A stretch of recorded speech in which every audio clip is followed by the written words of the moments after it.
I went to Hong Kong, Taiwan, and then later to Japan. My mind was blown. It was just so amazing, especially at that time in 1972. It was just a different world on so many levels that it became my university. I was often the only person, even in Japan, the only one with a camera. It became the thing that I needed, the place that I could learn every day, have my mind changed, have my mind blown. These were medieval cities in every sense of the word. So optimism shapes the future just as it has shaped our past. And you want, at least I want to be among the people shaping the future. I, over and over again, am reminded how liberating it is to leave things behind.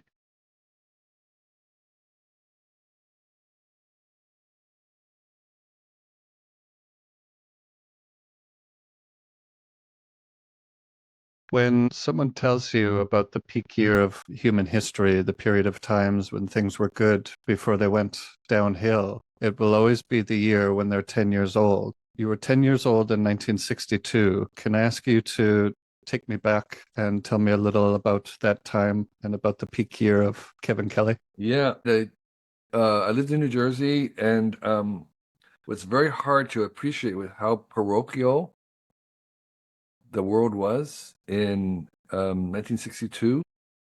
I went through high school in the same region without ever having eaten Chinese food, held chopsticks, having met a Chinese. Um, there was no internet, there was no information. The library was a desert. If you wanted to find out information about how to do anything, it was simply not available. Um, it was there was the local school and the local people, and there wasn't much outside of it. There was National Geographic, which gave you glimpses of the world beyond. Even though New York City was within a bus distance, and I occasionally would go into there, New Jersey, where I was living, was very parochial. I did find I did find my world in making train sets, making things later on. A few years later, when I was 12, I made a nature museum in my basement from a book I did find in the library about how to make a nature museum. And I was a maker kid that was really interested in science. I had no older brothers, and there are no older kids in our neighborhood. I was the kind of the oldest, and so I wanted to do all these things, but didn't know how to do them. If there had been an older brother or a kid in the neighborhood who was into cars, I probably would be fixing cars, but that wasn't available to me at the time. And I felt really needy for information and how to and things to do. So I was scavenging junk, taking it apart for no reason at all. Um, I made bow and arrows in the woods behind the house. Um, Again, I didn't have any instruction. I was just kind of imagining how you would make a bow and arrow. Mhm. And we pretty much, yeah, I didn't live next to a big wilderness, but I think I wished I could have because I really enjoyed exploring. So I think I felt a little confined, even at that age. My appetite for information was bigger than what I could get. However, I had loving parents. I was one of five kids. We were all only 1 year apart. So I had a great, um, easy childhood, meaning that no hardships. We were middle class, didn't have that much money, never ate out. I didn't even never ate out at a restaurant until I was out of high school. And so the peak of human existence for me was making things and roaming around, exploring the woods. You went to the University of Rhode Island for a year and then decided that it wasn't right for you. Rather than say maybe another location and another program is right for me, you made the decision that this as a whole doesn't seem like the right fit for me. Yeah. What went into that decision? Well, again, it's hard to imagine, but when I was applying for colleges, I had never been on a college campus. I never visited. I applied to colleges out of a book. So even when I was applying, I never did get to a college campus. So I had no clue about what a college campus was or anything, what college was. I didn't have any um, way to evaluate colleges other than to look something up in a book, which was not very helpful. They just gave you the stats, like, how many students are entering, what their majors are. There was no qualitative measurement. So for all I knew, they were all exactly the same as the one I was in. And the main objection that I had was sitting in a classroom. After 12 years, I just needed to do something to get out. And if there had been a gap year or internship, I would have done those immediately. But what I could not stand was sitting in a classroom for 4 more years. I was just too ambitious, I needed something different. So that's why I dropped out rather than change, was that I don't care where it is. I can't sit in a classroom anymore. In the early 1970s, you decided that you were going to travel for an indefinite amount of time. Could you take me through the process of how you decided on Asia as your destination? It was somewhat of a lucky chance. My father had a best friend who, in the war, was one of the first to land in Japan, and he was a short Jewish guy from New York City who had never been out of New York City, and he went into Japan and had his mind blown. He wound up marrying a Japanese. He was so fell in love with the country, so he would come back and tell stories about Japan, which were unbelievable to me. Then I had a friend, my best friend from high school, went to Taiwan to study Chinese to become a missionary. And he told me some stories about Taiwan and then said I should come visit him while he was still there because he could speak Chinese. So when I decided to travel, I got his letter about going to Taiwan, and I thought, I want to be a photographer. I could take some pictures. And I went to Hong Kong, Taiwan, and then later to Japan. And my mind was blown. It was just so amazing, especially at that time in 1972. It was just a different world on so many levels that it became my university. It became the thing that I needed, the place that I could learn every day, have my mind changed, have my mind blown. And so it was, so again, I had no preconceptions beyond what I heard about the from Japan and my friends, but there was no, I didn't have any idea what I was getting into. And so I remember from the very first day, my friend picked me up on a motor scooter. Mm-hmm. We're driving around, and it was just so insane that just, I thought, okay, I can learn a lot here. Mm-hmm. Yeah, in 1972, this still the final years of Chiang Kai-shek, and Taiwan was far from the country that it's become today in terms of democracy and a free place. I'd love to hear some more details about your experience in Taiwan at that time. Where did you first land, and how did you set about exploring the island? So my friend picked me up on a motor scooter at the airport, which was a first for me. Um, he was going to Donghai Daxue, which was a university in the middle of the island. Um, there were some trains that ran between Taipei and Taichung, but not much. I think they might have gone to Kaohsiung. I'm not sure. The main way of getting around was buses. Mm-hmm. Um, there were a lot of buses, and there was no cross island highway, and there was a dirt road around up the east coast. I later hitchhiked up that, which was an adventure because it was just a muddy road with tremendous amounts of landslides and stuff. It was really hardly even passable. And I also walked across the island along a power line trail that the Japanese had built, which was later they had a cross island highway, but this was before then, so that was kind of one of the few ways to get across island. Um, yes, Taiwan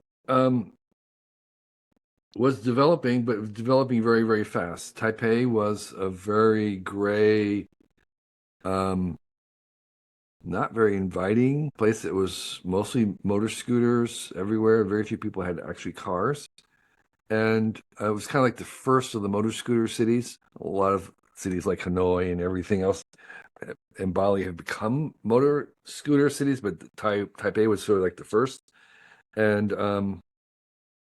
unlike, say, in China at the time, which was mostly bicycles. So there was no English anywhere, which was a problem for me of trying to, and there were very few hotels, because there just wasn't a reason to. There were some occasional business hotels, but even finding the hotels was difficult because all the signs were in Chinese. So getting around was problematic for me, and because I was trying to learn the basic elementary symbols of survival level symbols, like what's the symbol for a hotel, so I can see if I can find a room. So the basic things are like finding a room. I spent an incredible amount of time each day trying to find a place to stay if I was in a new city. There was no guidebooks. There was nothing like that. Um, Food is easy. It was easy. Taiwan's always had plenty of food. Unlike other places in the world, like India, which had no restaurants at that time, they just didn't eat out ever. Um, but Taiwan and it was rapidly before your eyes, and industrializing. And so the common thing was near the city was this encroachment of people building factories.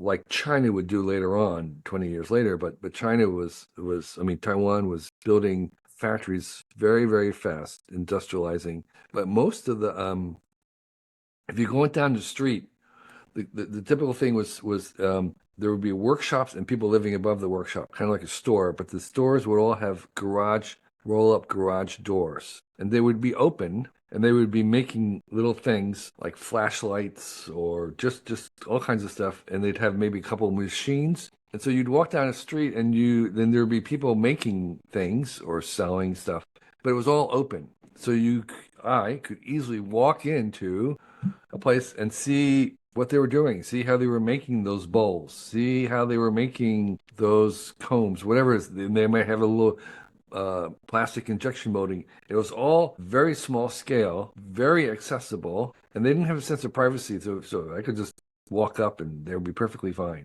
And so for me, it was like this huge education, university of seeing how things were actually made, seeing how the world worked, having kind of the world be open, from cooking to whatever they were doing, it was open to you. And so that was sort of the mode. It was very clear there was a lots of little handwork stuff that they were doing, manufacturing on this kind of cottage level, and then migrating very quickly to having big factories being built with dormitories.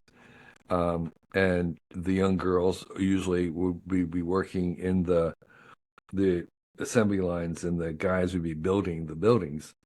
And that seemed to be the pattern. So I would go away for each time I come back to Taiwan, there would be another level of things being built up very, very quickly. And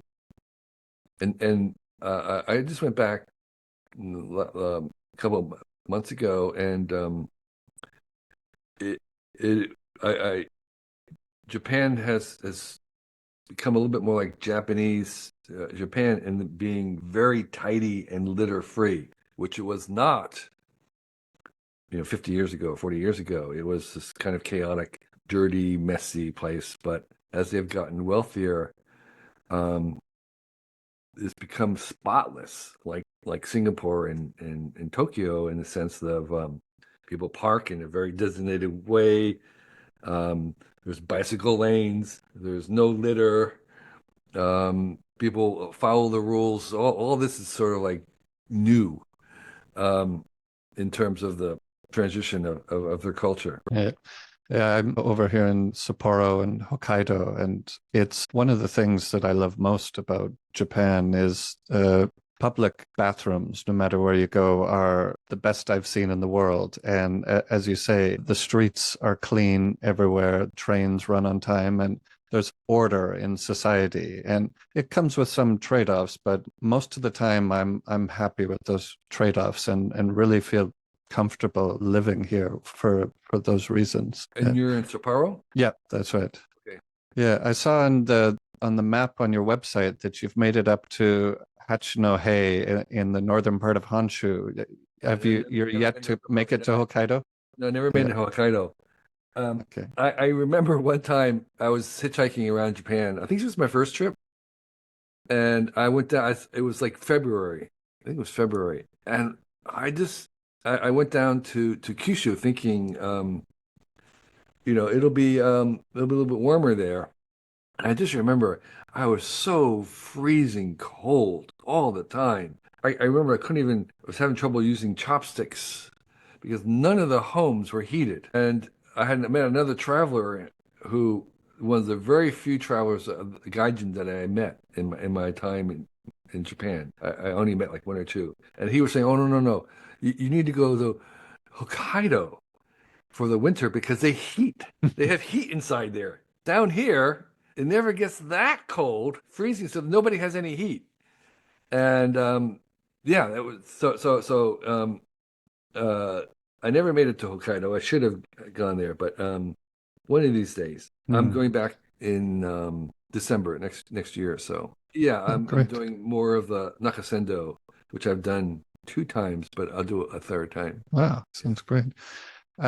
Interest, when you first came to Japan in the 1970s, Yeah. did you have a chance to visit Hiroshima or Nagasaki? I'm interested in your impressions and feelings the first times you visited those cities. So I actually was at Hiroshima on the anniversary of the bomb, and which was sort of coincidental. It wasn't something that I planned. I think I realized it. I'm not sure if I realized before I got there. No, actually, I think it was a surprise. And I was a little concerned about how I would be treated. Um, you know, just like, but of course, there was never any issue. And uh, I mean, I was treated as I have been the rest of Japan. For somebody who was, I mean, I couldn't hardly speak any Japanese at all, so there wasn't much a way of interacting, but people treated me fine. And so I was there, yeah, and they had the little lights and things that they were doing. So it was very moving. Again, what's the word I want? I didn't feel that connected to the war myself. My dad didn't really fight in it. He was in the army, but it was after the war, and so um, it was a curious thing. And for me, it was sort of like yet another city. I did go to Nagasaki, I think, as well to take the ferry to Korea, if I'm not mistaken. And I did. I did absorb some of the scale of what had happened there, but I think the Japanese were very eager to put that all behind. That was my general feeling because 72 is not that. It was only how many years after the war? It's not that long after the war, and No, there was 27 years later or yes, so. you're right, you're right. And there was almost no at that time. Again, I didn't have a translator. I didn't speak very much Japanese. I was hitchhiking around, and I never had the slightest little glimmer of any kind of antagonism or reservations or anything. I mean, so that seemed as if something that had been very much something that they had behind them. Yeah.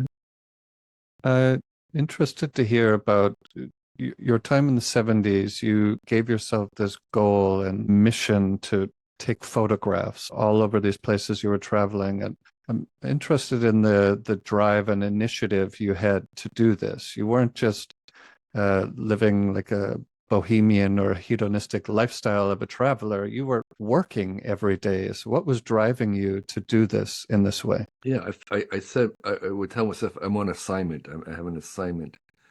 Um, I don't actually know. Um, it was more of a compulsion. There was also a little bit of the addiction of the thrill of the hunt. I was hunting for certain scenes. I could see in my mind there was a kind of a canonical photograph for me was a scene of something going on. There's people, There were people in it, and it was a scene that could only have been taken at that place. It was sort of identifiable with that place. It represented that place. You couldn't really fake it on a stage. It was just, there was all the qualities about it. And I was hunting for photographs like that. And um, it had something to do with that genetic urge to hunt it and find it and get it and capture it.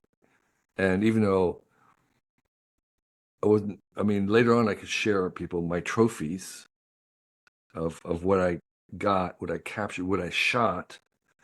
Um, but that's sort of what it was. And occasionally I would get one, and that would be like, oh, like I got to get another one. I have to, down the road there might be even a more amazing scene, and I've got to get there and capture that, um, because nobody else is doing it. I was often the only person, even in Japan, the only one with a camera. I remember, like, I was in, was it Nara or Hmm. Kyoto? Nara, I think, and there was like a no ceremony with the masks and the whole thing. And even though my camera was made in Japan, even though Japan was the land of cameras, like I was the only one there photographing it. It was like, really strange. I mean, the Japanese, there were some Japanese travelers, and they they would they would travel around, they would set up a tripod and with their camera on it, and they would take what we would call a selfie. Wherever they would go, they would take their picture. And I thought that was the craziest, stupidest thing ever. Of course, that was the selfie. And that's what they were doing. Um, but capturing the kind of cultural thing with the scene and the lighting and everything and the natural thing, that was not something that even in Japan they were doing. And so I and other places of the world where I was in, like Nepal or Afghanistan, I was the only person with a camera in hundreds of miles who I'm trying to capture these things that I could tell were precious because they weren't going to be there for long. They were medieval. They were ancient, with the costumes and all the props. It was just, I was like, so I felt some kind of weird compulsion to do it, like in the hunt of like, it wasn't like I'm saving this for the world. It was more like I need to get that. I need to capture that myself somehow or other. A lot of the photographs have people wearing what I would call traditional Right, dress. Is that right. something that you were Yep, seeking out? yep. And I would Yeah. go to those places where people were still wearing the costume. But I had it kind of like a little ranking. Like the very first thing to go is costume. The second thing to go would be architecture. The third thing to go would be like ceremonies. And the fourth thing to go would be like food. The one of the last things to go would be food. But costumes were the first to be replaced. And so if I could find people with costumes, all the other things were there. And so I really tried to find the places where people will still retain their costume, because that was the kind of scene that I was looking for. So like when I was up in near Takayama, there were farmers and others who were still wearing very traditional costumes. They had like the straw raincoats. They had um, the toad boots. I forget the name of those. And so and they were still wearing all those things, um, while in the 70s. Yeah, it's great that you got to see that and that you captured it because that part of Japan is all but gone now. I mean, Oh yeah, yeah. farmers are quite modern, Yep. and rural Japan is sort of a ghost Japan now. There's not Oh, much I know. left of rural Japan. I know. Uh, I know. It's just, yeah. So, and actually, curiously, I was traveling in Kyushu, I think it was, and I met this Japanese guy who was really interested in the traditional arts, like washi paper and other stuff. He was really interested in traditional arts of Japan. He could speak just a tiny, tiny little bit of English. And so he was going around. So he invited me to come with him. I met him at the youth hostel, which is where I was staying. I would hitchhike to a youth hostel and stay there because you could have all the gohan and miso that you could eat in for the meals. And so he let me tag along, and he went to visit a biwa player who was singing. He was a blind biwa player who was playing traditional ballads in his home, and I was photographing him there. And it turned out later on that this was like a national treasure guy, who was one of the living national treasures of Japan. And apparently, like, my photographs of him in his home playing were pretty rare. Um, and someone in Japan contacted me because they'd seen this picture, um, and I had no idea about him. But there was another case for me of like documenting things that were disappearing that even very few people were documenting at the time.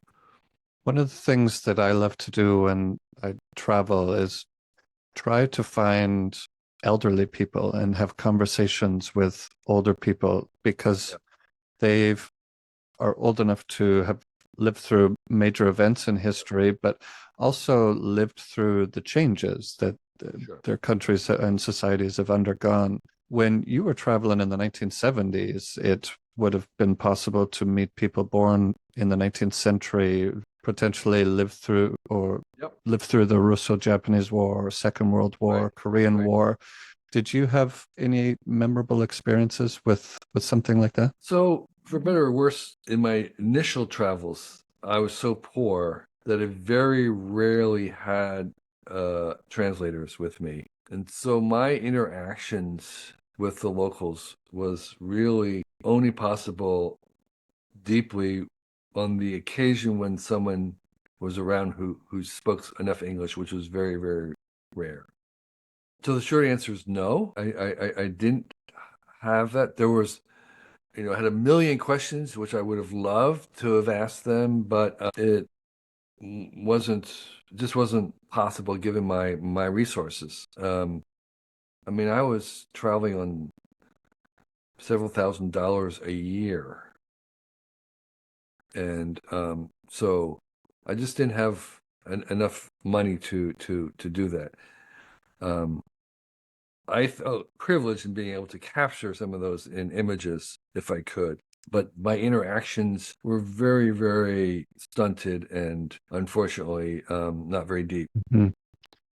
I don't know a lot about photography, but it seems to me that knowing a little about who you are and your interest in both science and art, that photography is an interesting medium that sort of encapsulates or has both aspects to it. So at that time in the 70s, what was the state of technology like, and how did that um, I don't know if dictate is the right Yeah. word, but how did that play into the process of what you would do on a day-to-day basis? Yeah. So I was a science nerd in high school, took all the science classes.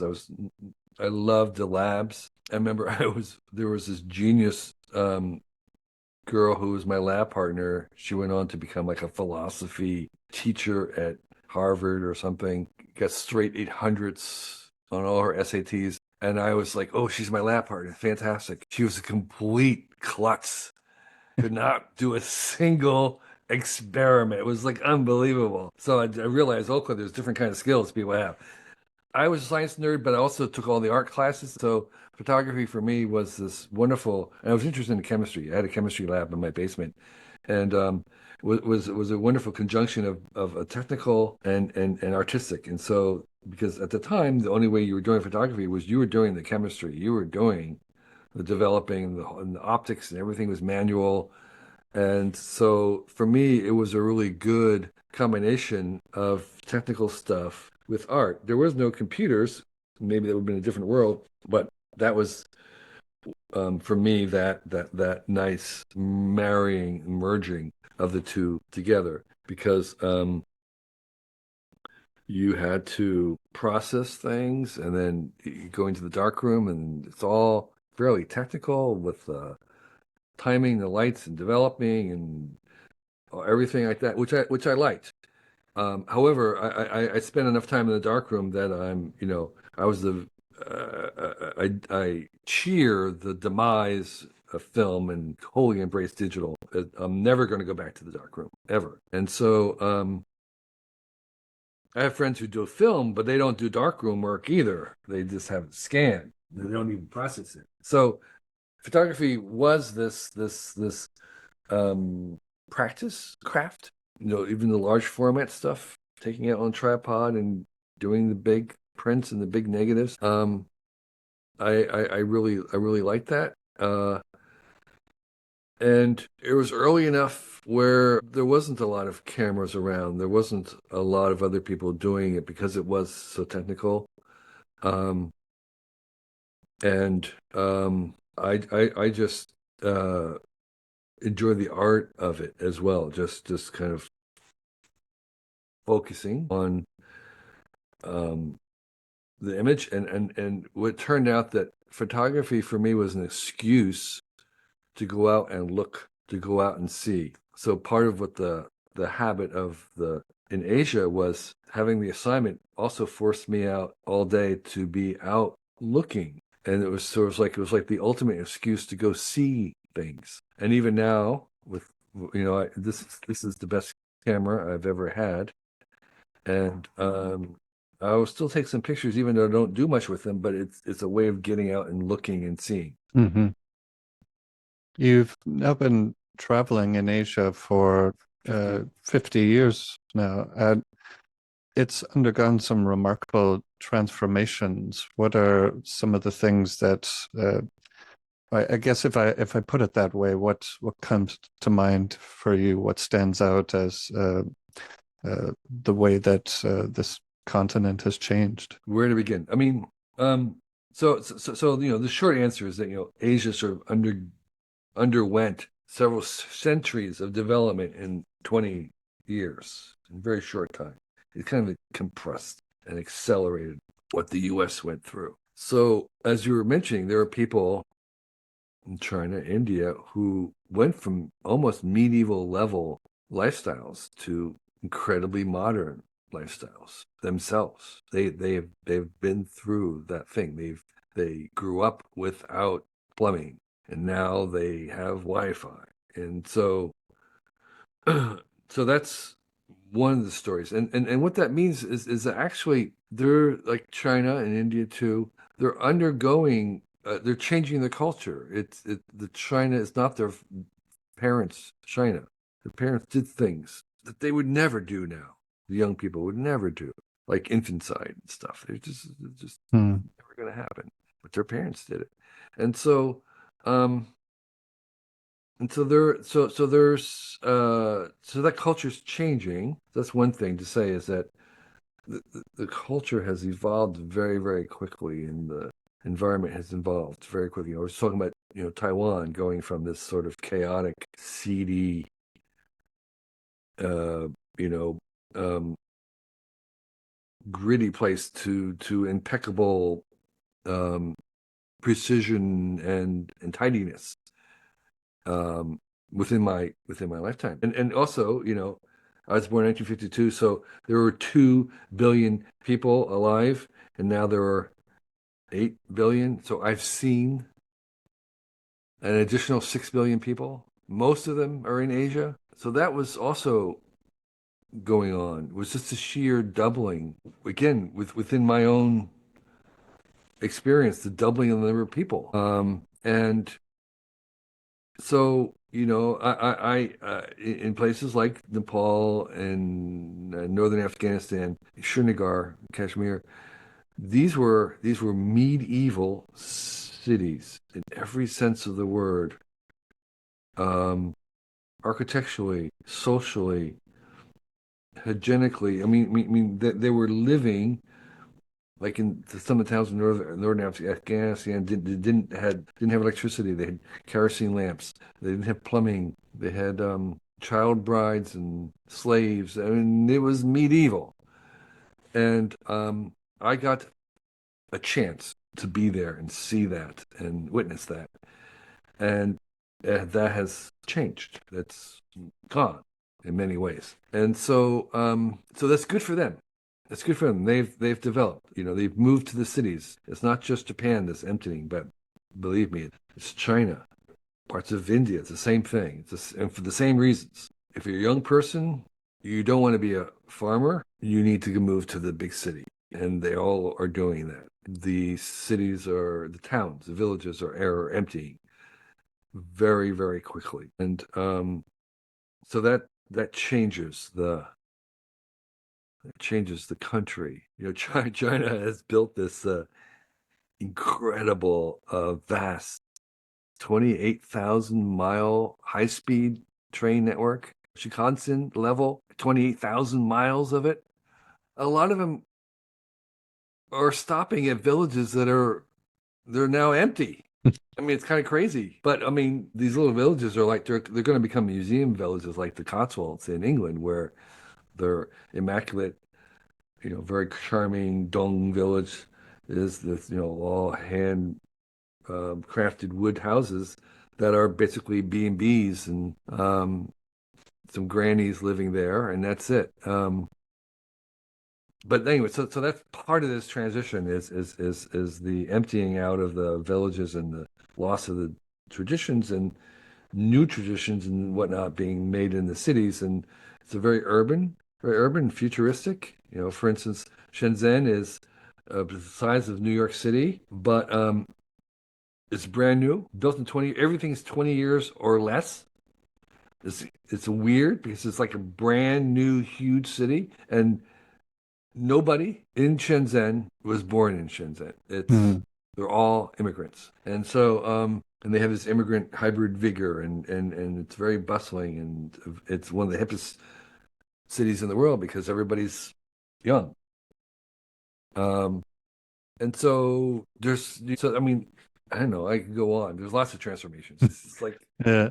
yeah, Well, let's talk a little about this book, sure. Excellent Advice for Living. And just to focus our conversation, I pulled out some of the quotes and sayings about travel. But first, I'd just like to ask you that roughly 5 years ago or so, you began a tradition with your children of sharing these bits Uh-huh. of wisdom with them. How were they receiving them at that time? What did they think of this? Yeah. How did it develop, go from this practice to into a book? I've been collecting proverbs for a while. I like the pithiness of a quote, the compact power of it.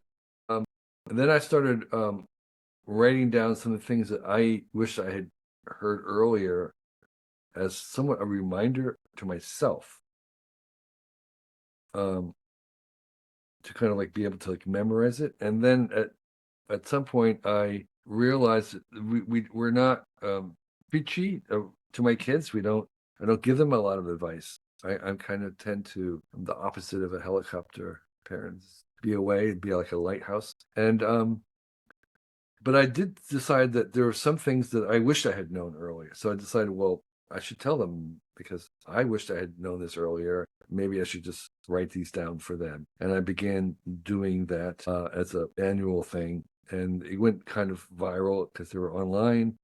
And that was why, after 4 or 5 years, I decided to kind of bring them all together into a book that you could hand like someone graduating from high school or something. Um, so travel was a little part of that. But did you see my 50 travel tips? I'm not sure that I have seen that Okay. one. No. So I Yeah. did that a couple of weeks ago. Okay. I wrote up all my advice for travel um, in one place. I had just the travel stuff. So there's a few in this book, but Mhm. I'm happy to share them as well. Before we do a couple of those, I found it interesting after reading through the book a couple of times and later reflecting on it. The one that was sitting in my mind, or I kept coming back to it, was the one about getting rid of the bad pens, which goes like this. Take note if you find yourself wondering, where is my good knife or where is my good pen? That means you have bad ones. Get rid of them. Yeah. Why do you, I wouldn't necessarily say that was the most significant of the advice, but I found myself dwelling on that one and really enjoying it. What is it about that one that You stuck in should my tell memory? me what is it's so attractive. Yeah, I don't. I Uh, guess I mean, for me, it's Maybe one of 450. I don't think it's necessarily uh, that special, but you found it very important. So tell me, what did you find special about it? I guess because there's something universal about it. People have a lot of pens in their houses, and what is the reason they keep them? I don't know. It's good advice. Uh, it's uh, a few of them about travel as we Yeah. get into the last 10 minutes or so. A major part of travel is to leave stuff behind. The more you leave behind, the further you will advance. Where does this advice come from? Well, from my own experience, I mean, there was a metaphor there as well. But, I over and over again am reminded how liberating it is to leave things behind. I remember one time my brother and I, as a break from India, we took the ferry to Sri Lanka and we decided to just take day packs for a month, just like, one change of clothes, hardly even that because it was so hot. So we took like almost nothing. And it was so fantastically great because you could just hop on buses. I mean, you had your pack with you the whole day. There was no going back to get your luggage or where you're going to put your luggage or whatever. um, it was just very, very freeing. And these days you can buy almost anything you need almost anywhere. So there's really no even real need to carry it around. I just did a week and I did the last 100 kilometers of El Camino de Santiago in Spain last Mhm. week, and we just carried day packs for the whole thing. We had our luggage forwarded, but just the freedom of you're just lighter, you feel better, you're more mobile, you're easier, you feel better. And then part of the whole purpose of traveling, part of it is to get away from your routines at home. And I think the less you have from home, the easier it is to get out of those routines. So there was one guy on this talk who had his full electric toothbrush thing. It was like, come on, you need to it's like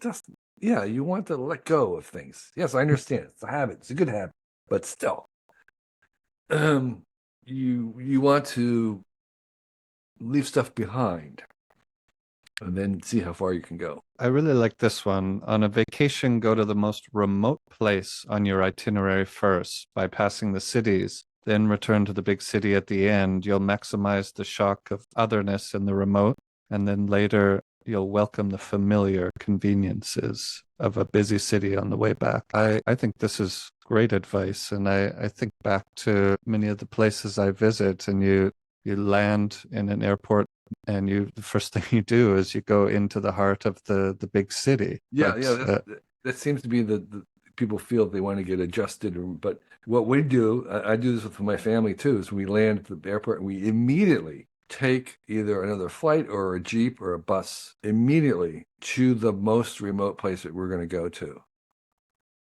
And um, whatever it is, it's at the end of the road. And then you wake up in the morning, and it's like incredibly different, nothing like at home.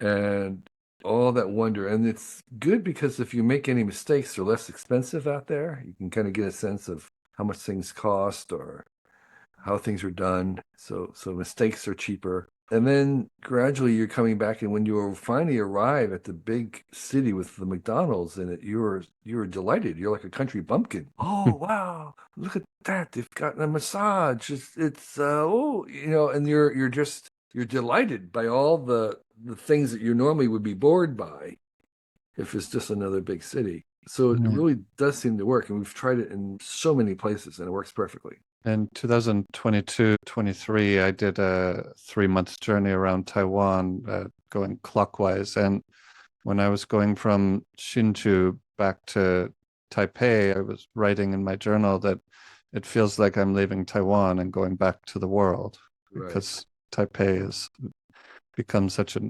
cosmopolitan city Yeah. these days. Yeah. And so you do have a sense of what's the word I want? Relaxing. You can kind of like, okay, yeah, or I can relax a little bit. There's air conditioning everywhere. Hmm. Yeah, Uh, it seems very civilized. Paul Theroux in the early 1970s was stuck for ideas about what he wanted to write for his next novel, and he decided to do this across Eurasia trip that became the Great Railway Bazaar. And over the course of his career writing novels and travel books, he came upon the idea that if you want to be a writer, you should leave home. And I think that's related to a piece of advice you give, that if you're stuck in life, travel to a place you've never heard of. Yeah. What is it about getting out of that routine that helps, I guess, reinvigorate Yeah. creativity? Um, yeah, there's two parts of that. One is just, if you're getting stuck, travel. Um, I think it's, yeah, what we were just talking about. You're forced to have some new habits. You're forced to examine your habits. You're forced to um, confront other people's ways of doing things and give them a consideration. You are maybe something happens and there's a disaster and you have to you're out of your comfort zone, and all those are ways to explore who we are. Um, Not just explore the countryside, but you're exploring who you are, what you actually do like. You're maybe meeting things that you didn't even know that you liked or disliked. So there's other parts of you that hadn't been explored. So I think a lot of it is one, discovering how the world works, and two, discovering more about yourself. And I meant like I there was a time when I was there were a lot of Peace Corps people in Asia at that time, and I would encounter them, and they were often a little beacon because they could house you or give you some advice. But I remember almost every single one of them said something along the lines of, "I don't think I have changed, Nepal or Burma or whatever it is at all, but man, it has changed me." And so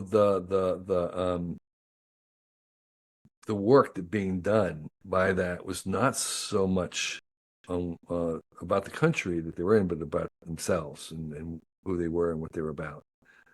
Um, so I think that's part of it. The other half of that thing is going to a place that you never heard of, which is this idea of some of the best adventures you'll ever have will be at a place that you've never heard of, because um, you have no expectations and everything will exceed your expectations, therefore. Mm. I have one last question I want to ask you. Around 15 years ago, I read a book by Steven Pinker called The Better Angels of Our Nature, and he did a study of violence throughout human history. And after reading that book, I found that I completely changed my view from slightly misanthropic and pessimistic to all of a sudden I felt optimistic, and that human beings have had remarkable progress. And this book helped me see a lot of that, and some of his other work. Optimism is something that I also appreciate about how you approach your work and your life. So, as a way of closing, could you maybe just say, I think it's rational or beneficial for us to be optimists? Yeah, yeah. And, and least I forget, Stephen's book is great. Pinker's book is great. But there was also another new book, very in alignment, not exactly the same thing about progress. It was called Humankind. And it's about the evidence showing that the basic default of humanity is actually kindness, selflessness rather than selfish. That when all things are equal, people will act in a collaborative, helpful manner rather than in a selfish manner, which is also contrary to everything we've been taught in school, which is like, all things being equal, people will be selfish. If you take all away the rules and take away the police, people will just each other. And he shows what that's actually not true.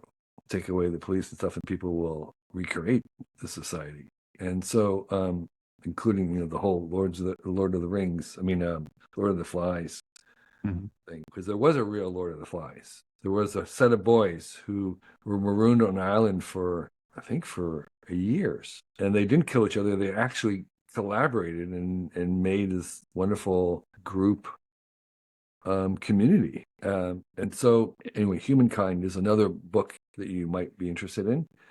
The reasons to, first of all, I think optimism is an asset that you can choose to have. And it's a deliberate choice. There are temperamentally some people who are more optimistic than others, but you can become more optimistic wherever you're starting. And you want to be as optimistic as you possibly can because it's the optimists who create the future. So in order to make something complicated real, to make it happen, to make good stuff occur, we have to visualize it first. You can't make something like that accidentally or inadvertently. We can't come to some kind of beautiful future accidentally or just mumble into it. We have to actually imagine it first. You can't make an iPhone unless you imagine it first. And you have to believe that it's possible. And that combination of imagining and believing it's possible is optimism, even when everyone else says it's not possible or not valid. And so those who are imagining the future and believing it's possible are the ones who are making the future. So the future will be made by optimists, just as all the good things in your room, in my room, have been made by optimists in the past. People who believe that this thing could be, even when no one else did, and they believed that it should be. And that is optimism's role. So optimism shapes the future just as it has shaped our past. And you want, at least I want to be among the people shaping the future. So I'm about to be optimistic. And it's hard maybe to be optimistic when we have the news like we have these days. And so the main thing you need to do to help your optimism is to ignore the news of any kind, because the news in general has to be bad news if it happened in the last 5 minutes, because bad things happen fast. Good things take a long time. Good things don't happen in an instant. Bad things can happen in an instant very easily.